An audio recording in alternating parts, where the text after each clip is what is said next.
Between 1968 and 1972, America launched 9 human missions to the moon, 6 of which successfully touched down, allowing 12 men to walk on the lunar surface. NASA's next chapter of lunar exploration, called Artemis, has the task of not just going to the moon to create a long-term human presence on and around it, but also to prepare for ever more complex human missions to Mars. In short, everything we must be able to do here, we must first do here. So, what will an Artemis mission look like? Everything is designed and tested with our most important element in mind, the astronauts. This is their deep space, human-rated spacecraft called Orion, built in 3 parts. The crew module, where up to 4 astronauts will live and work throughout the flight. The service module, with life support systems for the crew and its own engine and fuel reserves. And a launch abort system, with engines capable of pulling the crew module to safety during launch should anything go wrong. To accomplish the task of launching our crew and heavy payloads, NASA is building the Space Launch System, comprising of a cargo hold, an exploration upper stage, a massive core stage, and 2 extended solid rocket boosters. Altogether, this is the world's most powerful rocket, and it exceeds the legendary Saturn V of the Apollo era in numerous ways. Sitting on the launch pad, the entire rocket, fully fueled, weighs just over 6 million pounds, 5.2 million of which is just the fuel. Once ignited, there is no stopping what comes next. All 4 RS-25 engines and the 2 solid rocket boosters come to life, thundering our crew upwards. 2 minutes after ignition, the solid rocket boosters are spent and released. 8 minutes after launch, the core stage is depleted and separated. The upper stage fires briefly, placing Orion into a parking orbit around the Earth. Here, the crew reconfigure the spacecraft and check systems to confirm everything is ready for deep space travel. With a go from mission control, the crew reignite the exploration upper stage engines to leave Earth entirely. The exact timing of this maneuver is critical to reach a speed that can escape Earth's gravitational pull, but also put Orion on a course that will intersect the moon days later.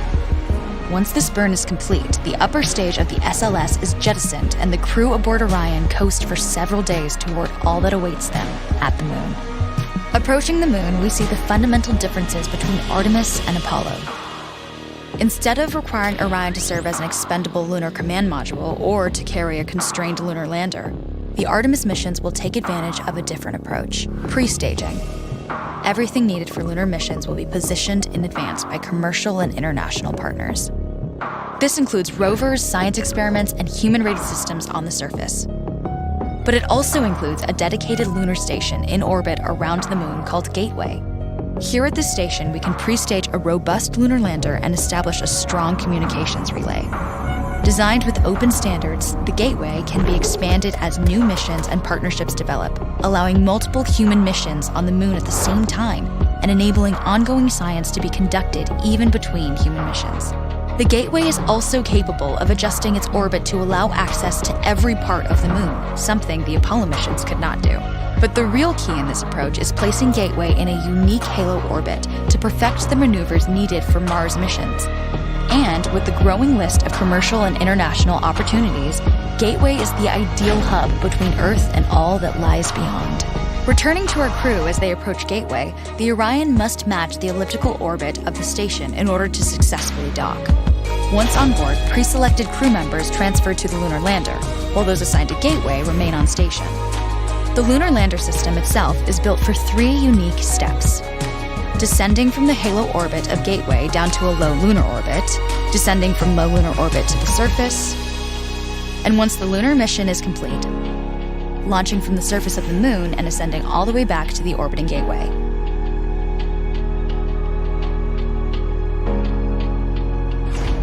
Once back aboard the Orion spacecraft and undocked from Gateway, the crew fire their engine once to break out of the halo orbit and once again to sling the spacecraft around the moon, placing it on a multi-day trajectory back towards Earth.